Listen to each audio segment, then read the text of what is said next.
Hello friends, তোমরা কারা কারা ওভারওয়েটের সমস্যায় ভুগছো? ওভারওয়েট মানে তোমার ওবেসিটি আছে, কিংবা তুমি হয়তো একটু এক্সেসিভ ওয়েটের জন্য তোমার পায়ে ব্যথা বা হাঁটুতে ব্যথা এগুলো তো শুরু হয়ে যায়। তো মধ্যবয়সী যারা আছো তাদের নিশ্চয়ই এই সমস্যাটায় বেশিরভাগ সবাই ভুগছো। এছাড়াও ওভারওয়েটের তো অনেক সমস্যা, যেটা তোমরা জানো। মেডিকেল ট্রিটমেন্ট যারা করাচ্ছ তারা অবশ্যই জানো যে ওভারওয়েট হলে হার্টেরও ওপর চাপ পড়তে পারে আমাদের।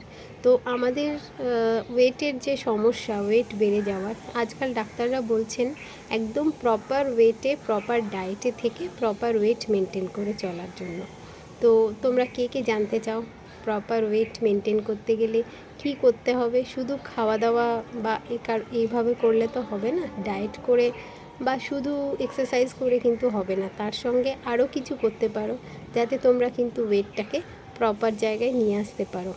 জানতে চাইলে আমার সঙ্গে হিলিং ক্লাব জয়েন করো। Thank you.